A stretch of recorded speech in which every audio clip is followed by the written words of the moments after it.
Bom dia e obrigada por aguardarem. Sejam bem-vindos à teleconferência da CIA referente aos resultados do segundo trimestre de 2021. Estão presentes conosco hoje Paulo Correia, CEO da CIA, Milton Lucato, CFO, e o time de relações com investidores. Informamos que este evento está sendo gravado e todos os participantes estarão apenas ouvindo a teleconferência durante a apresentação da CIA. Em seguida, iniciaremos a sessão de perguntas e respostas, quando mais instruções serão fornecidas. Caso alguns dos senhores necessite de alguma assistência durante a teleconferência, queiram, por favor, solicitar a ajuda de um operador digitando *0. Gostaríamos de informar que esta teleconferência está sendo simultaneamente traduzida para o inglês a fim de atender aos investidores estrangeiros da companhia. Este evento também está sendo transmitido simultaneamente pela internet via webcast, podendo ser acessado no endereço ri.cia.com.br, onde se encontra disponível a respectiva apresentação. A seleção dos slides será controlada pelos senhores. O replay deste evento estará disponível logo após o seu encerramento. Antes de prosseguir, gostaríamos de esclarecer que eventuais declarações que possam ser feitas durante esta teleconferência relativas às perspectivas de negócios da CIA, projeções, metas operacionais e financeiras, constituem-se em crenças e premissas da administração da companhia, bem como em informações atualmente disponíveis para a CIA. Considerações futuras não são garantias de desempenho e envolvem riscos, incertezas e premissas, pois se referem a eventos futuros e, portanto, dependem de circunstâncias que podem ou não ocorrer. Investidores e analistas devem compreender que condições gerais, condições do setor e outros fatores operacionais podem afetar os resultados futuros da CIA e podem conduzir a resultados que diferem materialmente daqueles expressos em tais considerações futuras. Gostaria agora de passar a palavra para o Sr. Paulo Correia, CEO da CIA, que iniciará a apresentação. Por favor, Sr. Paulo Correia, pode prosseguir. Obrigado, bom dia a todos. Obrigado por estar aqui conosco hoje, a nossa apresentação de resultados do segundo trimestre de 2021. Queria começar nossa conversa hoje trazendo alguns destaques desse segundo trimestre, passando aí para a página 2. Eu acho que a gente finalizou o segundo trimestre bastante otimistas com relação à perspectiva para a normalização das vendas nessa segunda metade do ano. Lembrando que o segundo trimestre teve um início ainda bem impactado, né? O mês de abril foi muito impactado ainda pelas restrições que tinham sido impostas pela pandemia, principalmente em lugares em que a gente tem a presença forte, como São Paulo e Rio de Janeiro. Para ter uma ideia, a nossa disponibilidade de horas operacionais no mês de abril foi menor que 50%. Obviamente que isso teve um impacto no trimestre como um todo, mas a gente observou uma boa recuperação ao longo do período, com um crescimento das vendas no meses de maio e junho, juntando os dois consolidados, de 4%. Então, acho que isso deu uma clareza para a gente bem interessante. E essa melhoria de vendas foi se intensificando no início do terceiro tri, com um cenário operacional quase normalizado. A gente está mais ou menos com 95% das horas disponíveis nesse momento. E também tivemos aí um benefício das baixas temperaturas do inverno, resultando um crescimento na receita líquida de mercadorias agora em julho de 14% em relação a 2019. Bem diferente, né, do abril, como começou o abril. A gente entende que com o avanço da vacinação da população, que vem impactando positivamente a sensação de segurança dos nossos clientes, a gente reforça o nosso olhar e está se preparando para um quarto trimestre mais forte. eu acho que a gente tem alguns destaques de desempenho nesse trimestre que reforçam essa confiança. Primeiro, a própria categoria vestuário, que apesar de todas essas restrições que a gente teve no segundo trimestre, teve uma ótima recuperação, ficando apenas 0,7 inferior ao mesmo período de 2019. E mais de 380% superior ao 2020, né? Quase 5 vezes maior do que 2020. Um outro destaque do trimestre que eu gostaria de reforçar foi o desempenho da nossa operação online, né? Nossa receita líquida online teve um crescimento de 36,9%. A gente chegou aos 191 milhões e representou 16,8% da nossa receita líquida de mercadorias. A gente ficou bastante satisfeito com esse desempenho porque o desafio da base de comparação era bastante forte. Lembrando que nesse mesmo período a gente tinha crescido 360% em relação a 2019, então a base era muito forte e ainda assim conseguimos fazer um crescimento bastante expressivo. Lembrando que no ano passado, no segundo trimestre, foi quando teve a migração de vendas para o online com o fechamento das lojas físicas.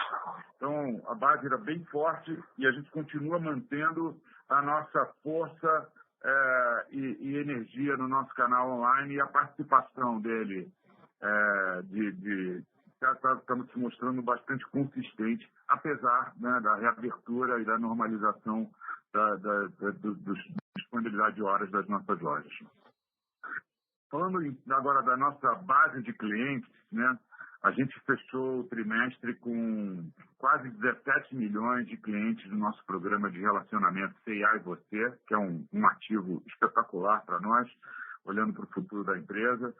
E esses 17 milhões, essa base de clientes C&A e Você representou 78% das vendas nesse período. Nossa base de clientes do e-commerce, se a gente considerar os últimos 12 meses, né, comparando os últimos 12 meses contra os 12 meses anteriores, teve um aumento de 100%. E mais relevante ainda, os clientes multicanais, também nesse mesmo período, que tem normalmente um gasto quase 2 vezes maior do que a média do total de clientes da companhia, eles aumentaram também em 80%. Então, eu acho que essa migração omnicanal da nossa base de clientes está ficando com evidências cada vez mais consolidadas e isso vem trazendo para a gente essa força de performance online que a gente vem vendo. Também queria trazer aqui um destaque para a nossa frente ESG, que eu acho que tem alguns elementos que eu queria compartilhar, né? Primeiro, na dimensão ambiental. A gente começou a utilizar a blockchain para a rastreabilidade dos produtos, desde a emissão do pedido aqui no escritório até o processo de fabricação do fornecedor em sua cadeia de terceiros. Essa iniciativa está sendo implementada em uma parceria com uma startup e liderada pelo nosso time de sustentabilidade de supply, que aprova e monitora a nossa cadeia de fornecedores. Na dimensão social, estamos comemorando os 30 anos do Instituto C&A, um instituto que enche a gente de orgulho através do seu propósito e fortalece o engajamento dos nossos associados, principalmente na frente do voluntariado. O Instituto foca em fortalecer comunidades brasileiras por meio da moda e, além da frente já mencionada, também atua nas frentes de empreendedorismo e ajudas humanitárias. No trimestre, o Instituto realizou doação para o Movimento Unidos pela Vacina e, finalmente, na frente social, para promover a inclusão e diversidade, a gente criou o grupo de afinidade C&A Pride com o objetivo de dar voz e coordenar as ações de interesse do grupo.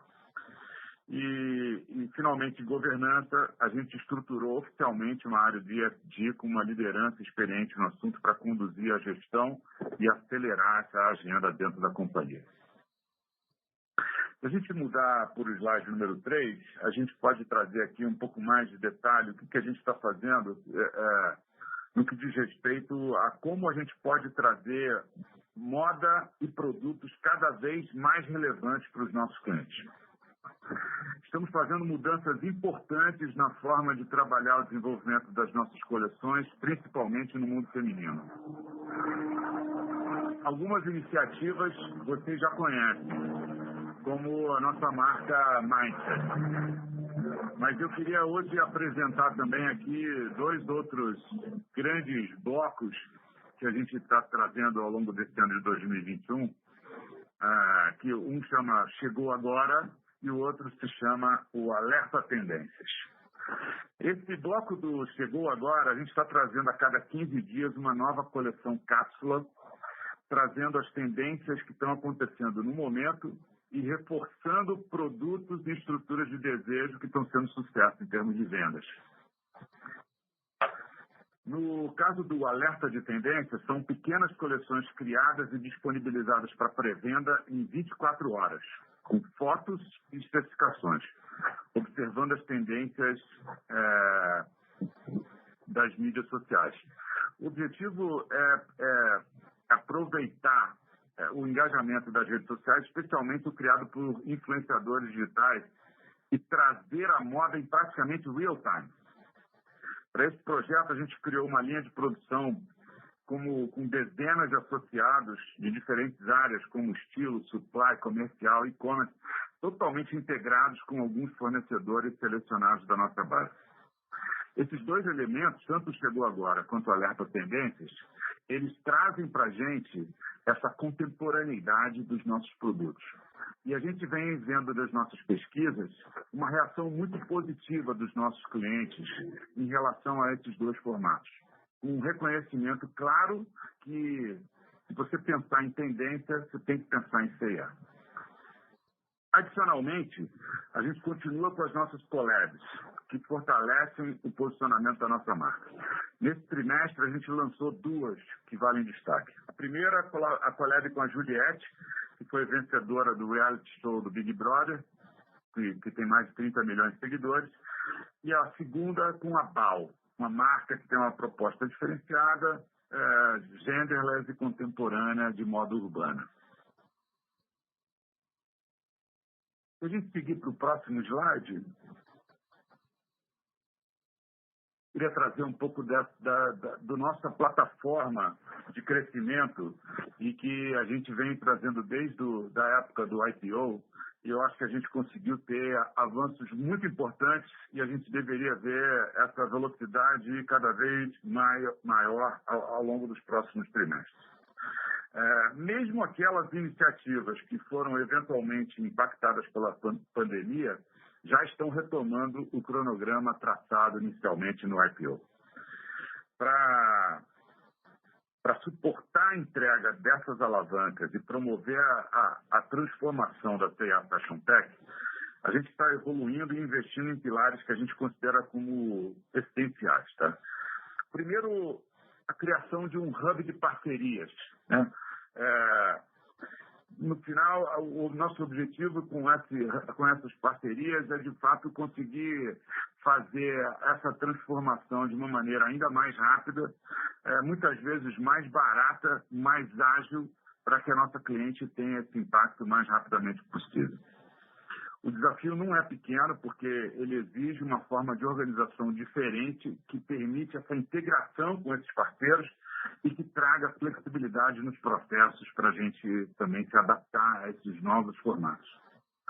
Além dos parceiros maiores de classe mundial, por exemplo, Vertex, Salesforce, Manhattan, a gente também tem no nosso portfólio uma série de outras scale-ups ou startups com as quais a gente está realizando testes de uma maneira muito constante e implementando cases que se mostram de sucesso, como, por exemplo, entregas no mesmo dia, conteúdos regionalizados, medição da satisfação do cliente até por nível loja e até algoritmos de previsão de demanda, entre diversos outros. O segundo pilar de suporte é a construção de uma verdadeira cultura de dados, o data-driven, que a gente chama aqui dentro, para, de fato, tomada de decisões mais assertivas. Aqui, além da criação de visões únicas de diferentes frentes, por exemplo, clientes ou sortimento, uma visão única, a gente está usando cada vez de uma maneira mais recorrente o Advanced Analytics. Para que essa frente tenha sucesso, a gente também está investindo bastante no treinamento dos nossos associados através de programas estruturados que a gente está desenvolvendo que vão ter caráter recorrente. Ou seja, são dois elementos mais infraestruturais de aceleração dessas alavancas. Um ligado, de fato, a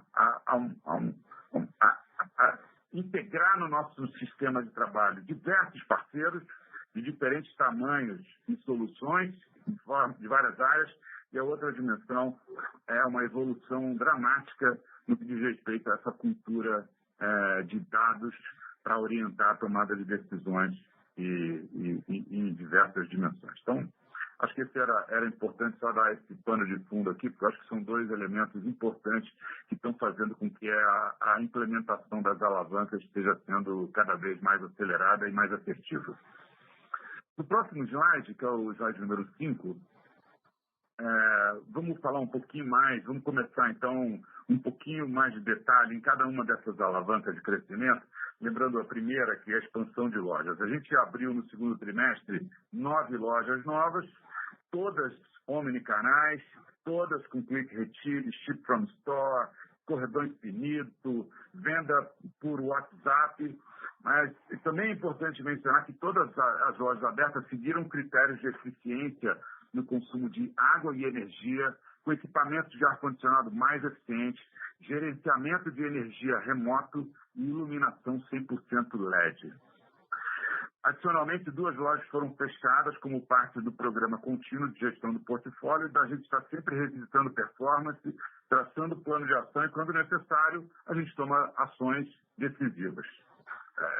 Eu acho que é interessante também reforçar aqui nessa dimensão de lojas, vocês estão vendo aqui no slide, 2 iniciativas que eu considero bastante interessantes, que uma, por exemplo, é da foto do lado direito, que mostra uma operação do Ship from Store que é visível para todos os clientes da loja. Então, essa é a nossa loja lá do Rio Sul. Qualquer pessoa que estiver passando na loja consegue ver a dimensão do Ship from Store, que dá exatamente essa integração à operação omnicanal e a transparência para o cliente de como o produto é feito, como o pacote é feito e é montado e enviado para a casa dele. Segundo, uma outra história, que essa é a dimensão da personalização, né? A gente está abrindo loja, por exemplo, essa é um exemplo de uma loja, de um painel que está lá no provador dessa loja na cidade de Carpina, e a gente está trazendo os elementos culturais daquela cidade para exatamente a gente conseguir chegar de uma maneira cada vez mais personalizada e mais próxima dessas novas comunidades que a gente está chegando. A gente chegou no final desse trimestre com 304 lojas e a gente vai intensificar as aberturas nesse segundo semestre. Como a gente está retomando as inaugurações, hoje a participação de lojas em operações há mais de 4 anos está em 88,5%. No próximo slide, queria falar um pouco da dimensão da transformação digital, principalmente na dimensão de tecnologia, né? Como a gente já mencionou anteriormente, a gente continua a construção da nossa C&A Fashion Tech, que tem a cliente no centro das decisões, ou seja, Customer Centric de verdade. Para isso, a gente consolidou uma visão única de dados dos clientes, não só a cadastro, mas também relacionado a perfis, comportamentos, e, ao mesmo tempo, a gente continua a implementação do nosso novo sistema de CRM. Também iniciamos a implementação do PLM, o Product Lifecycle Management, que teve o Go Live da primeira etapa, completando já 4 famílias de produtos dentro dessa primeira etapa. Nessa transformação da C&A numa empresa totalmente digital e no modelo ágil, a gente conta atualmente com mais de 620 profissionais de tecnologia que são suportados por um Transformation Office e que ele tem o objetivo de impulsionar as mudanças organizacionais que criem oportunidade de crescimento. Ele organiza as diversas iniciativas que são implementadas por squads multidisciplinares treinados em metodologias ágeis. Hoje a gente tem mais de 70 squads atuando dentro da nossa companhia. O time de tecnologia continua atuando de uma maneira muito integrada na área de supply para garantir as entregas, como, por exemplo, a implementação do WMS e a adoção do RFID nas nossas lojas. E para que essa transformação digital seja possível, a gente fez uma revisão da arquitetura de tecnologia, com atualizações importantes na infraestrutura de telecom, quer seja na rede principal em equipamentos, link entre as nuvens e o data center, quer seja da malha de link das lojas físicas, viabilizando uma mobilidade funcional dentro das lojas. Assim, o cliente pode ter uma jornada omnicanal fluida ou para a associada pode ter um nível de produtividade maior, como, por exemplo, a gestão do estoque por RFID. No próximo slide, número 7, a gente tem aqui um pouco dessas entregas do negócio em transformação digital. Primeiro, lembrando que 100% das nossas lojas já têm todas as iniciativas de omnicanalidade, como falei, Ship from Store, Click Retire, Corredor Infinito e vendas por WhatsApp. Todas as lojas da C&A têm essas modalidades disponíveis. A gente continua fazendo atualizações importantes no nosso aplicativo, trazendo melhorias tanto na performance quanto na navegação. Hoje a gente tem um time dedicado para melhorar a experiência da cliente, né, o famoso UX, e mais novidades virão em breve, muito em breve, no nosso aplicativo. A gente fechou o trimestre com mais de 3,5 milhões de usuários ativos mensais desse nosso aplicativo. Falando dos novos canais digitais, a venda por WhatsApp e o Minha C&A, eles vêm ganhando relevância a cada trimestre e hoje eles já representam praticamente 40% do total da receita online. No vendas por WhatsApp, a gente já tem 850 associados dedicados e estamos usando novas ferramentas que permitem uma interação muito mais fácil para o cliente e uma melhor gestão pelo associado. O Minha C&A, por sua vez, está focando no objetivo de trazer novos clientes com um custo de aquisição mais otimizado, adaptando a C&A às diferentes regiões do país por meio do perfil das consultoras e aumentando a recorrência de compras. No fechamento do segundo trimestre, a gente tinha 4.500 lojas cadastradas e nossa ambição é continuar evoluindo, buscando perfis mais eficientes dentro e fora da base C&A e oferecendo novas ferramentas que permitam uma melhor jornada, acelerando as atividades das nossas consultoras. No nosso marketplace, o Galeria, a gente fechou o trimestre com 440 sellers. O foco do trimestre foi no rollout do portal do seller, que nós desenvolvemos internamente, melhorando o relacionamento com os sellers. E também focando mais na funcionalidade dos cadastros dos produtos dos parceiros e integração das campanhas. Tudo isso com o objetivo de trazer uma experiência mais fluida e dinâmica para os nossos clientes no nosso site. Em relação à alavanca de supply, que está no próximo slide, número 8, eu acho que a gente vem também fazendo evoluções muito importantes e absolutamente dentro do cronograma que a gente estabeleceu no início. A gente já tinha um sorter em operação, a gente iniciou a operação do nosso segundo sorter e agora estamos no estágio de ramp-up operacional desse segundo sorter. O terceiro sorter já chegou, está sendo montado e também está com a sua previsão de tornar-se operacional ao longo ainda deste ano de 2021. A gente finalizou a implementação do WMS da Manhattan Active para o sortimento dedicado à operação de e-commerce. A implementação foi, inclusive, reconhecida pelo fornecedor como um case de sucesso no mundo, tanto pelo tempo de implementação como o tempo de estabilização. Atualmente, a gente continua a implantação com foco agora no centro de distribuição em São Paulo, que será responsável pela distribuição no modelo push-pull por SKU, já integrando aos novos sorters e ao novo sistema de abastecimento. Ou seja, a gente, só reforçando, a gente começou um piloto na operação do modelo push-pull.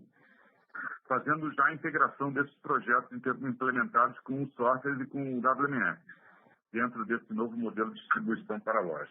O cronograma é para a gente implementar 100% das categorias elegíveis ao push-pull até o final do segundo semestre de 2022.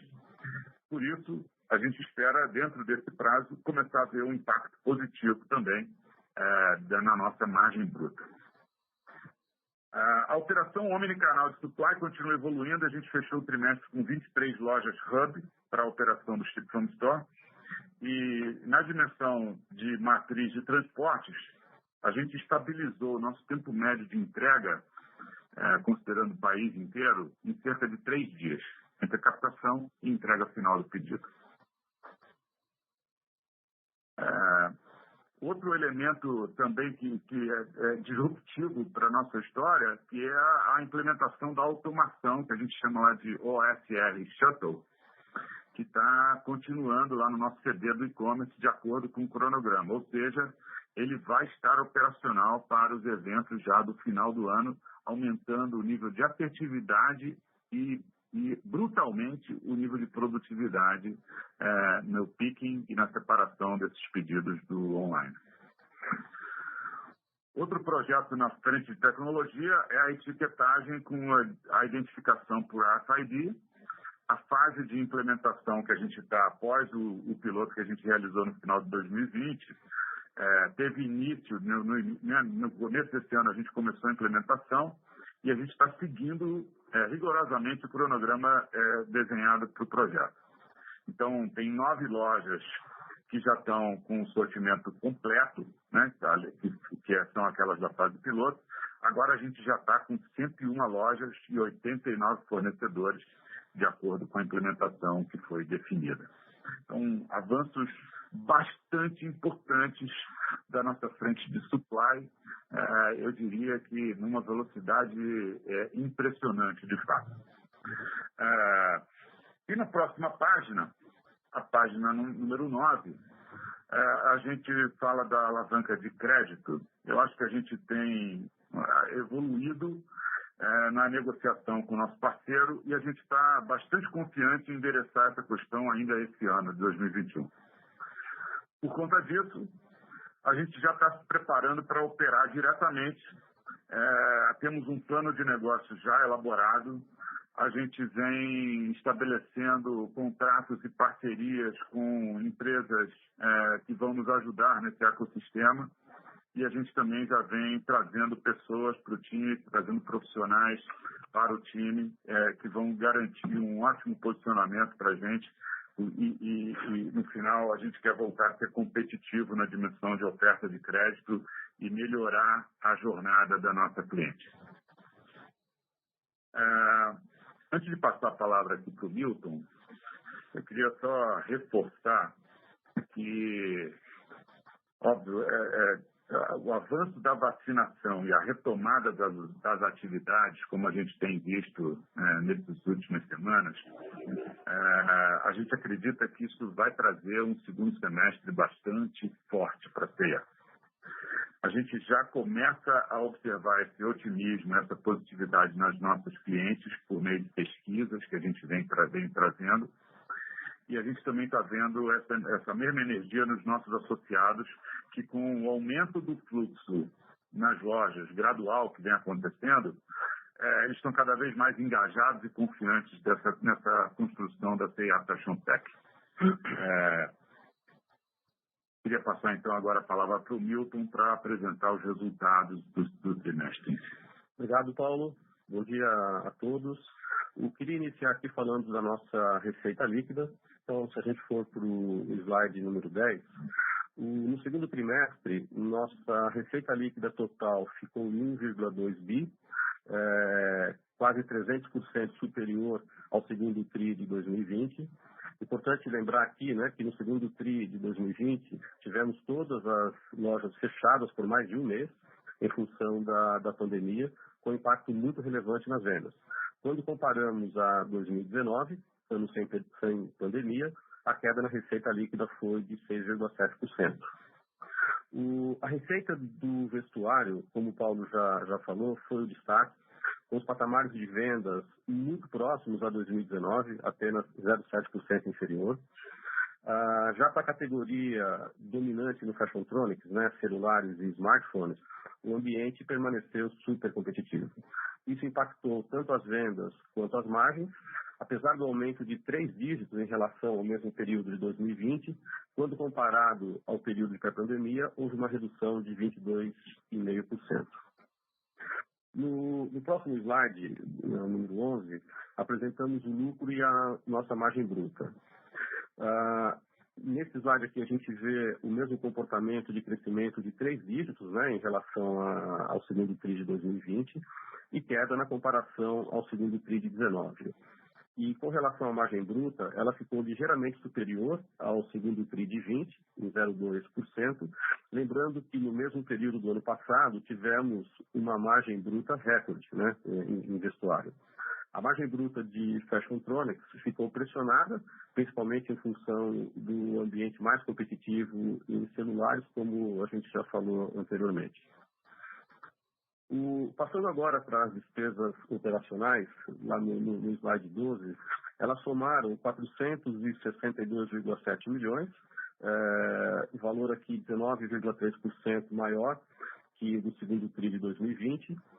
E olhando para as despesas de vendas, elas apresentaram um aumento de 64,9%, porque no ano passado, em função do fechamento de lojas, a gente foi capaz de negociar reduções importantes, tanto no custo de ocupação quanto no custo de pessoal. Ao compararmos com o segundo TRI de 19, apesar do crescimento da operação de e-commerce, com maiores investimentos em frete e marketing e também pela inflação do período, as despesas de vendas ficaram 4% superior. No capítulo das despesas gerais e administrativas, né, elas ficaram 19,4% maior, em função do contínuo reforço no nosso time de executivos, do aumento dos times funcionais para atender o e-commerce e pelo aumento da depreciação em função dos investimentos nas alavancas de crescimento. Na linha de outras despesas e receitas operacionais, nós tivemos uma receita de 125,8 milhões. Aqui é importante destacar que houve um não recorrente em função de créditos fiscais referentes ao processo de exclusão do ICMS na base de cálculo do PIS e COFINS, né, entre os anos de 2015 e 2017. Ele é aquele segundo período que a gente já tinha destacado, né, nos nossos informes, e que após o julgamento no Supremo Tribunal Federal foi necessário o reconhecimento neste trimestre desse segundo montante.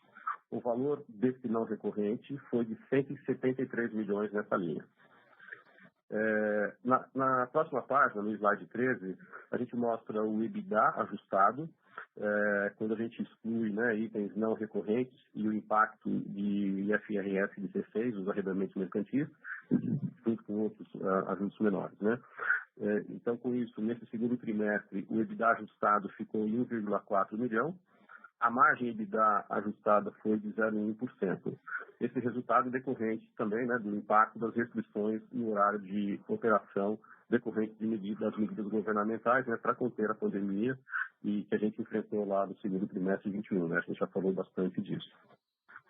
No próximo slide, no slide 14, apresentamos que no segundo trimestre de 2021 tivemos um lucro líquido de 69,2 milhões e a margem líquida foi de 5,9%. Esse resultado foi impactado pelo evento que eu já mencionei de reconhecimento dos créditos, né, não recorrentes. Se a gente excluir esse efeito, o trimestre apresentaria um prejuízo de mais ou menos 83 milhões. E finalmente, né, no slide número 15, apresentamos aqui os nossos investimentos. Nesse período, nós tivemos o nosso investimento recorde no trimestre, né? A gente investiu 141,6 milhões, 212,6% maior se a gente comparar com o segundo TRI de 2020. A alavanca com maior foco de investimento aqui no trimestre foi digital e tecnologia, e os projetos são variados, né? O Paulo até mencionou lá no início, mas aqui a gente pode falar tanto em infraestrutura de telecom, investimentos em nuvem, novo sistema de CRM, enfim. Então, a gente entende que com isso a gente está preparado para esse crescimento e para a gente ter a jornada, né, e a visão da nossa cliente de uma forma mais unificada. Bom, com isso, a gente aqui finaliza essa parte da apresentação e a gente poderia passar para a fase de perguntas. Obrigado a todos aqui pela audiência. Com licença, iniciaremos agora a sessão de perguntas e respostas somente para investidores e analistas. Caso tenha alguma pergunta, pressione *1 do seu telefone. Se a qualquer momento sua pergunta for respondida, aperte *2 para retirar da fila. As perguntas serão respondidas à medida que forem recebidas. Solicitamos a gentileza de tirarem o fone do gancho ao efetuarem a pergunta. Dessa forma, uma ótima qualidade de som será oferecida. Por favor, aguardem enquanto coletamos as perguntas.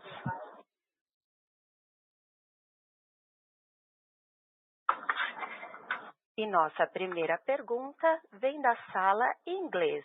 Andrew Ruben, Morgan Stanley.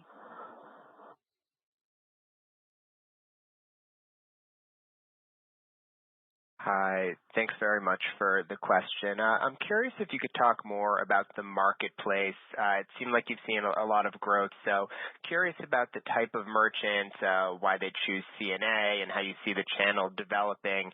And then also how you think about which tools you build yourself, such as the seller portal you mentioned, and when you would consider using tech partners for developing. Thank you. Oi, Andrew, tudo bem? Obrigado pela sua pergunta.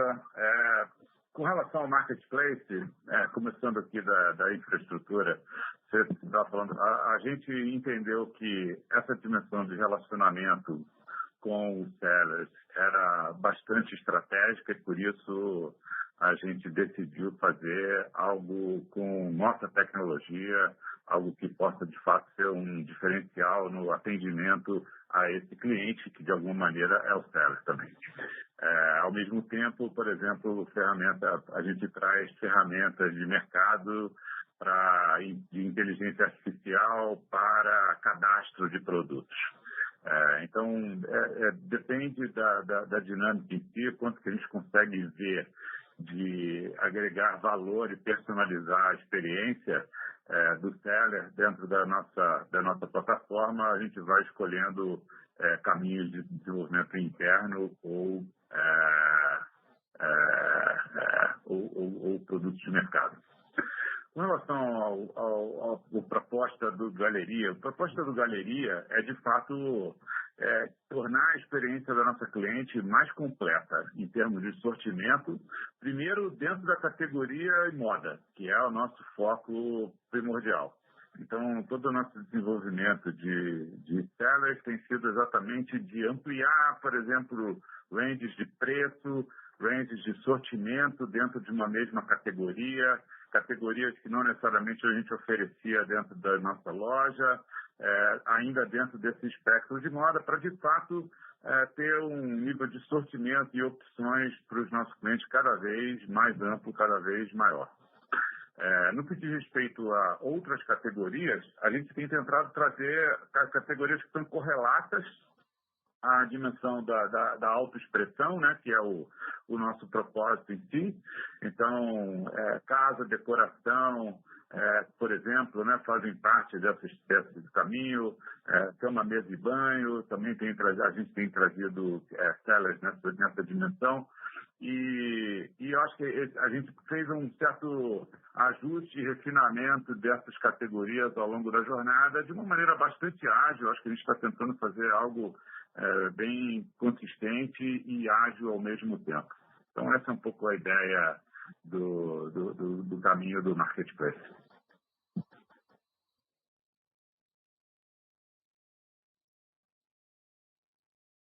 That's very clear. Thank you.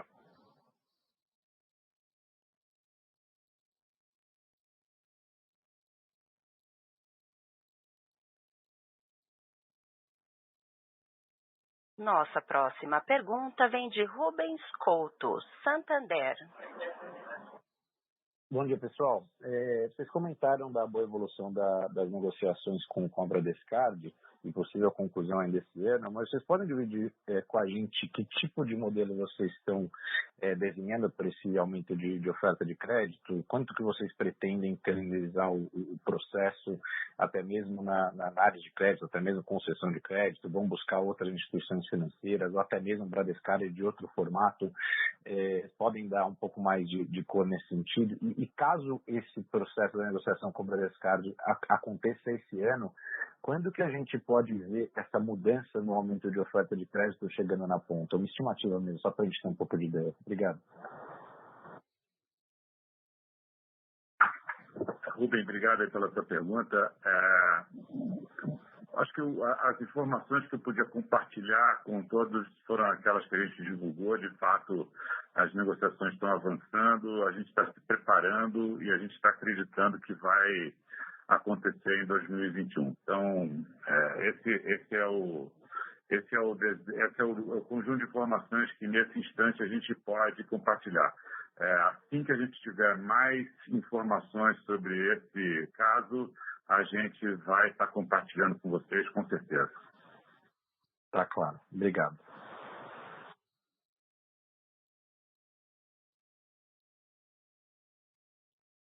Nossa próxima pergunta vem de Daniela Eiger, XP Investimentos. Oi, bom dia, obrigada pela pergunta. Eu tenho, na verdade, duas estão meio conectadas. A primeira é em relação a essa questão das novas coleções, né, que você comentou, Paulo. Você já tem algum tipo de dados para a gente entender como tem sido conversão, engajamento ou aderência assim, dos clientes em relação a essas novas coleções, que me parece que deveria ter um resultado bem interessante, né, por estar mais atrelada a essas grandes tendências. A minha segunda é em relação à pesquisa, né, que vocês comentaram de sentimento das clientes. Eu sei que a gente acompanha aí falando com a equipe de RI de vocês, que geralmente essa pesquisa ela estava com um sentimento negativo, então me chamou a atenção o ponto de vocês já estarem vendo uma mudança aí. Então, se puder dar um pouquinho mais de informação do que vocês têm visto, se é uma vontade maior de comprar, mas que ainda não está de fato indo, se é mais influxo, enfim, só entender um pouquinho essa mudança de sentimento. E a minha terceira é mais entender um pouquinho a cabeça de vocês em relação ao M&A, se vocês têm visto oportunidades aí, seja de aquisições, vocês comentaram aí das startups e scale-ups que vocês estão fazendo parcerias, ou mesmo, eventualmente, vocês fazerem parcerias com outras companhias. Só se você puder dar um update aí, né, da estratégia nessa frente, seria ótimo. Super obrigada. Maravilha, Daniela, obrigado pela sua pergunta, pelas suas perguntas, acho que são bem interessantes. A primeira, no que diz respeito a novas coleções, claramente a gente vem medindo a performance desse grupo, né? Isso é um time aqui que a gente tem específico trabalhando esse conceito, e a gente está vendo, de fato, uma performance de 2 dígitos acima da média da companhia para esse time que está trabalhando nessas categorias, tá? Então, realmente a gente está vendo um descolamento de performance dessas iniciativas e isso certamente, à medida que vai chegando uma certa normalização, vai nos impactar positivamente como um todo. No que diz respeito ao que você falou, a segunda pergunta, que é essa mudança de sentimento, a gente está hoje em dia com uma clareza da nossa jornada do cliente e a gente entende semanalmente o que está acontecendo nos pontos mais nevrálgicos dessa jornada. Todas as oportunidades de atrito ou de satisfação maior do cliente na jornada. E o que a gente vê, e a gente vai medindo também quantitativamente, através de outras pesquisas que a gente realiza, o que a gente vê são o seguinte: ainda tem pessoas receosas? Tem, mas esse percentual está diminuindo a cada semana. Então, esse é o primeiro ponto. Então, nesse sentido, essa é uma primeira evidência. A segunda evidência tem a ver com a expressão de frases e termos assim bem específicos, tipo, eu estou com saudade de entrar na loja e ver as novidades. Esse sentimento de que era uma história mais comum e frequente no dia a dia, de você dar uma passada no shopping e entrar na loja para ver o que tem de novo, essas novidades. Ela fala sobre isso, elas falam sobre isso textualmente, né? Dessa vontade de poder voltar e ver o que tem de novidade. Então, a gente está vendo isso com mais frequência, então, percentualmente, a gente está vendo a cada semana um crescimento desse desejo e dessa vontade de voltar para a loja. Então, esse é um elemento. Segundo elemento, talvez mais quântico, que é o fluxo. O fluxo comparado com 2019, né, usando o termo de 2019, os fluxos nas lojas físicas, a gente também está vendo um avanço, ainda é aquém do fluxo que existia lá em 2019, mas a cada semana a gente está vendo um movimento nesse sentido, e eu diria que as últimas 4 semanas foram mais intensas nesse sentido. Tá? Então está tendo uma evolução desse fluxo, e, obviamente, isso também está ajudando para a gente buscar esses crescimentos que a gente comentou também, que estão acontecendo no passado mais recente. Terceiro elemento da tua pergunta, que tem a ver com o M&A, a gente optou, no primeiro momento, trazer mais do que só a atividade no M&A, mas mais de entender a dinâmica e o trabalho e a proximidade com as startups e scale-ups. A gente fez uma parceria grande com a Endeavor, a gente renovou essa parceria esse ano, a gente está trazendo muitas soluções de diversas áreas, de logística, de conteúdo, de mídia, e produtividade, tanto analytics, tem muita gente, a gente está interagindo com essas empresas e, obviamente, a gente está mapeando. O segundo elemento é que a gente está também ativamente estruturando uma área mesmo de business development, em que a gente vai estar olhando com um screening, com um olhar mais de integração de fato. Então, é um assunto que está no nosso momento aqui de estruturação, e a gente vai começar a ter uma atividade um pouco maior no entendimento dessas possibilidades e possível potencial incorporação delas ao nosso ecossistema. Excelente, super obrigada. Nossa próxima pergunta vem de Richard Cathcart, Bradesco. Bom dia, pessoal. Obrigado pela pergunta. Paula, eu queria perguntar sobre a categoria de Fashiontronics. Eu acho que foi uma categoria desafiadora durante o trimestre, é um segmento com bastante competição. Então, só queria entender, pensando um pouco mais no futuro, se você ainda enxerga a categoria de celulares, etc., como uma categoria que vai continuar representando uns 15% da receita. E o segundo ponto em relação a isso, eu queria só ouvir um pouco sobre a categoria de beleza. Eu sei que é um pouco menor, um pouco mais novo, mas seria interessante entender como essa categoria está evoluindo. Obrigado. Oi, Richard. Tudo bom, cara? Obrigado pela tua pergunta. A gente está nessa categoria de Fashiontronics há mais de 10 anos, né? E a gente já viveu aqui vários momentos de altos e baixos dessa categoria. Ela tem uma volatilidade no que diz respeito à estruturação dela que é bem importante. Assim como o ano passado foi um ano fantástico para essa categoria, esse ano está sendo um ano bem mais desafiador, né? E esse formato que a gente está vendo hoje, a gente está vendo de fato um nível de competição muito grande, com um aumento da concentração, né, em poucos aparelhos e na venda online. Isso tem muito a ver também com um pouco do impacto que essa cadeia sofreu ao longo desse ano por questões cambiais, né, dos custos, e também da falta de sortimento de produtos de vários desses fabricantes.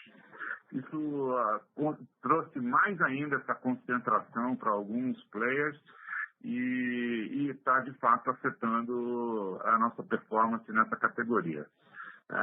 Mas como também já vi vários momentos, acho que é uma história de flutuação. Ano que vem a gente tem, muito possivelmente, a dimensão do 5G. Isso vai gerar toda vez que isso aconteceu até hoje, a gente viu que isso gerou uma dinâmica diferente no mercado, além de uma normalização do fluxo da cadeia produtiva, isso que eu acho que também vai acontecer. Então, eu vejo como perspectivas positivas olhando para frente, não no curto prazo, não esse ano de 2020, mas 2021, mas olhando para frente, eu acho que tem oportunidade de upside aqui nessa categoria. Porém, como a gente olha aqui para o assunto, o nosso hedge aqui, de alguma maneira, é a segunda parte da sua pergunta, que é a categoria beleza, que é uma categoria que a gente vem investindo bastante. No nosso site, a gente vem trazendo parceiros também que estão aumentando e ampliando o nosso sortimento.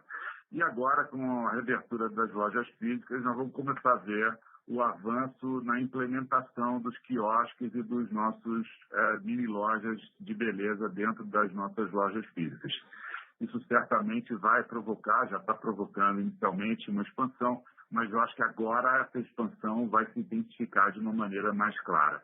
É uma categoria que a gente vê que tem uma conexão altíssima, uma categoria que a receptividade das nossas clientes tem sido muito positiva e ela vai ser beneficiada em diversas dimensões, inclusive, por exemplo, na nossa alavanca de supply e na nossa alavanca de crédito. Acho que são dois elementos bem importantes para fazer diferença nessa categoria e ela realmente conseguir avançar com mais força e servir como um natural hedge aí para o próprio categoria de pré-condições. Excelente. Obrigado, Paulo. Nossa próxima pergunta vem de Felipe Reboredo, Citibank.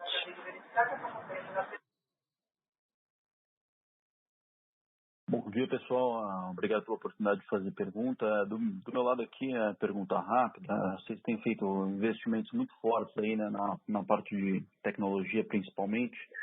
Eu queria entender um pouco como está a cabeça de vocês em termos de investimento em questão do ano de 2021 e olhando já para 2022 também. Obrigado. Felipe, obrigado aí pela sua pergunta. Eu acho que você notou bem aí, a gente está tendo aí um investimento recorde nesse sentido. E eu acho que é importante porque, de fato, isso a gente falou disso desde a época do IPO, e que eu acho que a grande oportunidade da C&A é exatamente essa possibilidade de retomar uma velocidade de investimentos à altura não só do tamanho da expansão da marca, como da própria empresa.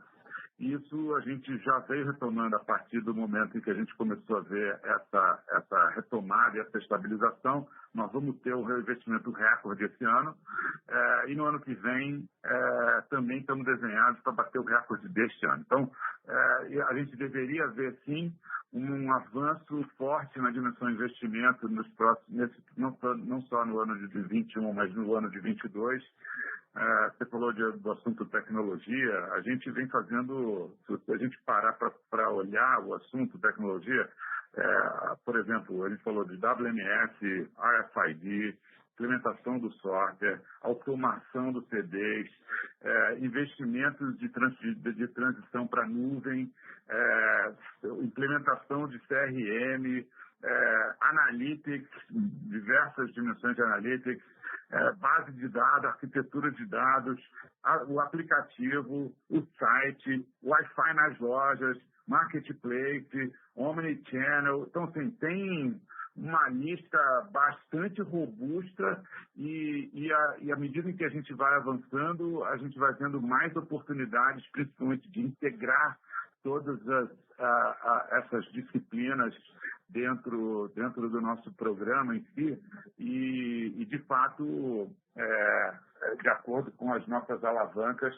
a grande oportunidade de criação de valor, né, de expandir mais lojas, de melhorar essa distribuição, de oferecer crédito, que provavelmente vai ser uma outra demanda também na dimensão tecnologia, e ao mesmo tempo garantir uma transformação digital da companhia como um todo, vai requerer um volume de investimento significativo, e eu acho que a gente está conseguindo, pós-IPO, fazer de fato o volume de investimentos que essa empresa precisa, merece e que necessita para ser de fato uma empresa fashion tech como a gente se propõe. Perfeito, muito obrigado. Nossa próxima pergunta vem de Richard Cathcart, Bradesco.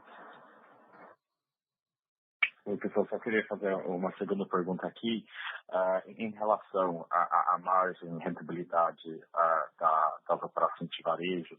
Sei que, enfim, a gente tem um cenário que é com baixa visibilidade, mas vocês tiveram uma margem de mais ou menos 10% dos 2019 ex-IFRS nas operações de varejo. Vocês acham que no ano que vem, 2022, dá para voltar para um patamar perto desse 10%, ou seria ainda um pouco abaixo, só, enfim, dado todos os efeitos acumulados do Covid? Obrigado.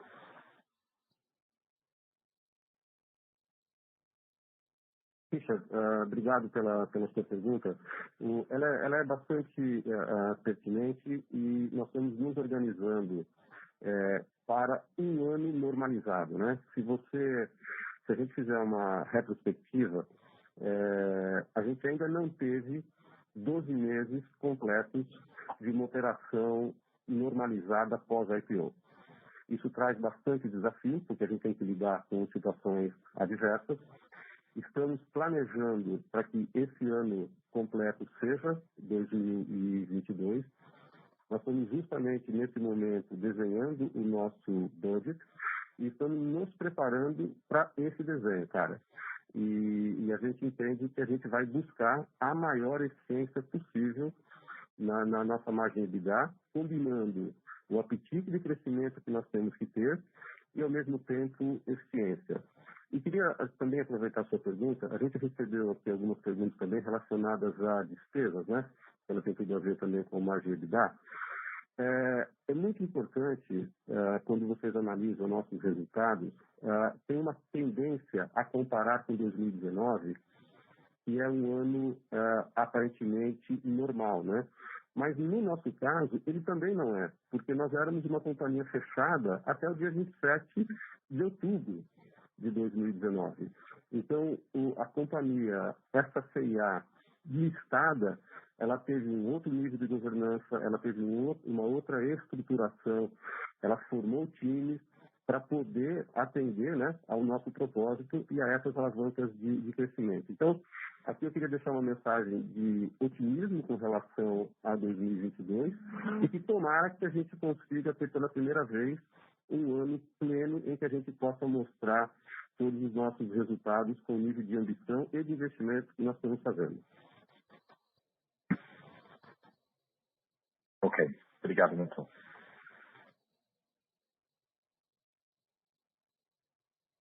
Com licença, encerramos neste momento a sessão de perguntas e respostas.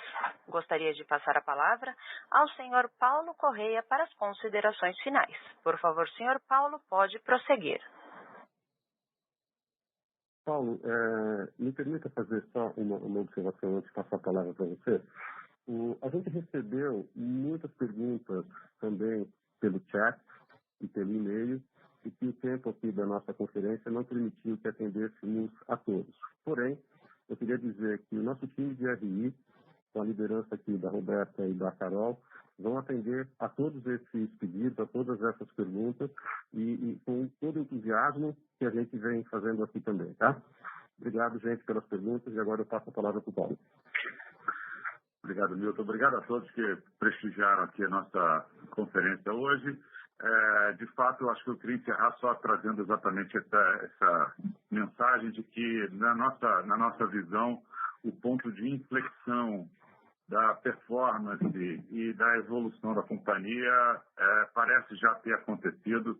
Nós vamos, obviamente, a gente não controla o que vai acontecer como situação macroeconômica, né, de saúde do país, mas considerando as informações que a gente tem hoje, a gente está entendendo que a gente já está numa retomada e o início de uma era de crescimento para essa companhia. Então, estamos com todas as nossas ações infraestruturais em andamento, evoluindo bem, e, ao mesmo tempo, a gente já começa a ver na ponta de vendas essa retomada e essa